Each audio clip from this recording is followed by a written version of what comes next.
President, distinguished colleagues, I'm Senator Natasha, and I stand to raise a petition under Order 40. A petition may only be presented to the Senate by a senator who shall affix his or her name at the beginning thereof. The petition is in my name against the President of the Nigerian Senate. This is for all those who have the lambasted Senator Natasha, that what she's saying is false accusation, no evidence, that.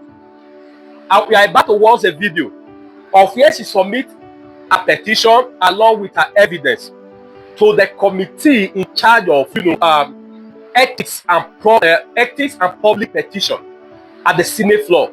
Submit a right to Akpabio. Many of you have been wagging your tongue, saying all manners, trying to say you guys can use connections, use everything to silence the woman. But so long some of you on this social media, Natasha can never be silenced. This matter will dig it to the root. Guys, you are going to be watching that video, but before then, I want you to listen to an interview with a senator that Rofai Oseni interviewed. This senator said he sits just very close next to the Labour Party senator. Okay, I forgot her name, Kikigbe. Senator Kikigbe Ireti. He sits next to her. He's supposed to. I want you to hear the things this guy said. You understand? After hearing it, then you will now watch the evidence. You understand? And the petition that Natasha submitted to ethics and public, petition at the Senate. This is very interesting one. Guys, just don't miss any episode. I'm going to be bringing everything to you, but please, before you watch this video, let me like it and please share it. Thank you. Senator, please, couple of things. As you're a lawyer, as regards the sexual harassment matter, you also know that that case was not a case of defamation filed by the Senate President's wife. It doesn't bother on the determination, you can correct me if I'm wrong, on sexual harassment. The motions I saw was as regards stoppage of, defamation. So we can talk generally as regards interplay between male and female senators in the Senate. And I also refer you to the case of Iretiola Kingibe, which she had a tiff back and forth in the Senate. So there have been many cases of, the rights of women trampled upon in the Senate. What's your outlook on this matter? These are general matters. What's your outlook on this matter? Well, we have 4 female senators in this 10th assembly, and I will tell you straight up that I'm very close to at least 3 of them. I sit next to Senator Ireti Kingibe, and I consider her as a friend. The issue that you're speaking about, again, does not bother on sexual harassment against her. Again, it's a matter of privilege. I don't also think that is directed to any individual because of their sex. If I were to give you my own experience, there are many occasions that I also would complain, and I do complain. Because there are times I raise up my hands and the Senate President does not recognize me, and he recognizes someone that is behind me, and I'm wondering why is that so. But he cannot entertain every individual or every senator at the sitting who have an opinion on any matter that is on the floor. And so it is his prerogative. I don't believe that he does so because of the sex of the senator. I really do not believe that. The Senate President, in my opinion, which I will give based on what happens on the floor, has not, in my opinion, made any sexual remarks to any of the female senators. And I don't think that any of the female senators have also complained about sexual harassment against him or anybody. We joke a lot in the Senate. I must let you know that. The Senate is not, I don't know how to say it, but the Senate is a place where we all converge to discuss about the matters that affect the country, 1, 2.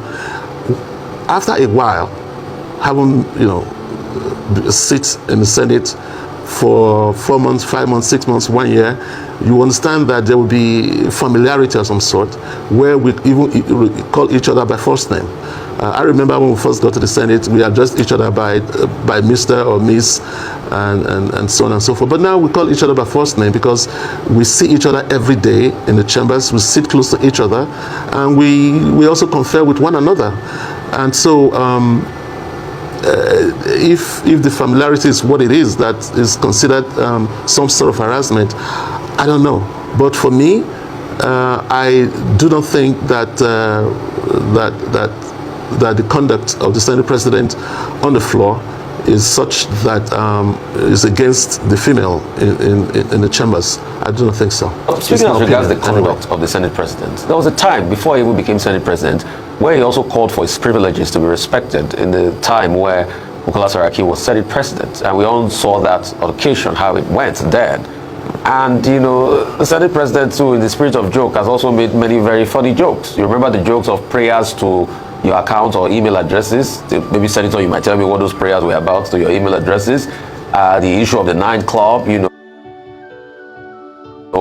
And what we saw as regards how, you know, Senator Kingibe was shouted down, and you were pretty much saying, no, that's not the case, that you see close to her. And she has also come to grant an interview. But I also want you to tell me more about Order 10, you know, privileges of a senator, which I sort of think is like your filibuster like they have in America in the Senate here, that when you have something pertinent to say, at least you should be accorded that right of saying it. You know, you want to tell me more about that? Well, like I said before, every senator has that privilege to speak, but you also have to be recognized. In the Senate, there's order. You can imagine 109 senators, if we were to speak as at when we want to speak, we all become barbarians because there will be no order. And so the person that has the gavel to bring about this order is the Senate President. It's his responsibility to conduct the Senate in an appropriate manner. Talking about the jokes, I think that is one of the qualities that the Senate President has. You may not know, but there are many occasions where it is very tense in the Senate over issues, and then he cracks the joke and we all relax, laugh over it, and then move on. Yes, you might say that he might have some jokes too far. Yeah, I acknowledge that, but without that personality that he has to be able to douse certain situations that are so tense, maybe you would have been having fights in the Senate, but that does not happen because again it's the Senate, and two, the conduct of the Senate President is such that he's able to manage the personalities there in the Senate. And I just imagine Ruben, let me make this point. Yeah. Ruben, just imagine that you are presiding over an assembly that has probably about 6, 7, 8 former governors, ministers, and all, you know, type of senators there. It's not easy. Okay. You know, you have to use all sort of tacts and you know, to be able to control the Senate. Senator Maxwell, thank you so much and for just explaining to us in better detail the character of the Senate President. That he's quite a jovial leader. But do you think that there are some jokes that might be taken a bit too far? In the course of joking, is there any time where a joke is too much? Aside from that, what you're saying this morning is that you absolve the Senate President of any wrongdoing because he must have been joking. To this end, how fair would tomorrow's Thursday's Ethics Committee meeting be to Senator Akpabio As, especially because she's asking for a live coverage as a result of her not feeling that that the process would be fair. And from what you've said today, you've already made the assumption that the Senate President is without wrongdoing, so he's in the right. What are the guarantees that she would get a fair hearing if it's not live covered? So the first thing is that, are there any jokes, in your opinion, that might be a bit too far or misconstrued?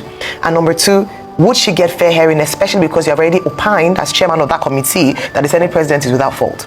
Sorry, Ari, just to come in. We just got a letter that you've rescheduled the public hearing to Wednesday, 5th March 2025, 2 p.m. prompt, meeting room 120, New Senate Building, National Assembly. Can you confirm that to us, that you've rescheduled the public hearing to today? Confirmed. Yeah, confirmed. Yes, confirmed. So you Okay, so rescheduled later it on today, Okay. you'll be seeing Senator Akpabio As. So the first question, sir, around jokes, even at that level, especially because he wants to douse tension, are there some jokes that could be taken a bit too far? And then second, would she get a fair hearing, especially since you've said here on TV as chairman of the committee that he's without wrongdoing? Well, let me start with the second question. Will Senator Natasha get a fair hearing? I can assure you that as long as I'm the chairman of that committee, that she is going to get a fair hearing. She's my friend. I don't know if I should say that here. No one is going to trample upon her right or upon the right of any other person. You will have a fair hearing. She will have a fair hearing. And the issue of having the media, we also want to be very careful so that we don't overplay this, because it's a matter within the Senate. It's a Senate matter, it's a Senate issue. To make it such a media blaze or a media affair, that may be even distractive to us. My committee room, it can only take so many people, not many, and the committee has about 24, 25 members in the committee, and so we want to be focused. We want to be focused on the issue before us, and not to be distracted by any other issue. Yes, she's going to have a fair hearing. I can assure you that. First question around jokes. On the matter of joke taken too far, I'm sure you're also referring to the joke of the nightclub. Yes, the Senate President is a human being. He recognized that, and then he came out publicly to apologize on the floor of the Senate. I thought, and I believe that should have ended that conversation right there. Yes, I'm sure that the Senate President has been able to conduct himself in a manner that would not be misinterpreted as condescending to anyone. I'm Senator for Labour Party, and I could also complain that I'm denied the privilege to speak on the floor when I want to speak, and that has happened many times.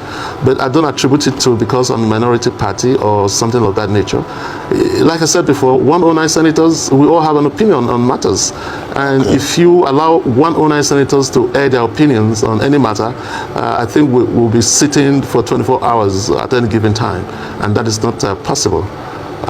So please, I will use this opportunity to also ask that everybody should be patient and allow us to do the work that we're supposed to do, and I'll assure you that there will be fairness. President, distinguished colleagues, I'm Senator Natasha, and I stand to raise a petition under Order 40. The petition may only be presented to the Senate by a senator who shall affix his or her name at the beginning thereof.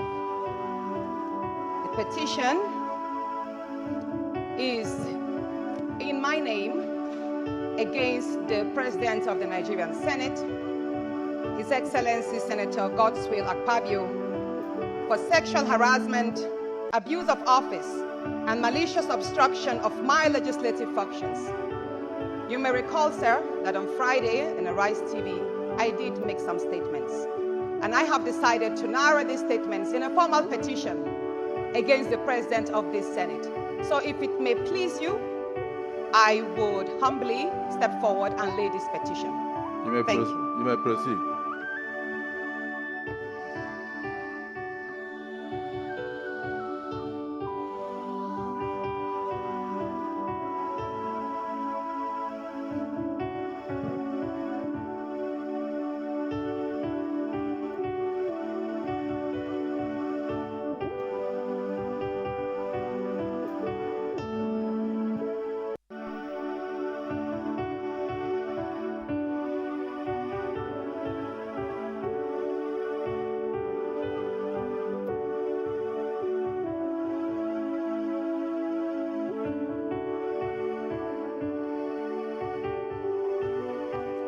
Distinguished colleagues, this petition is hereby referred to the Committee on Code of Conduct, Ethics and Public Petitions to revert to the Senate as soon as practicable.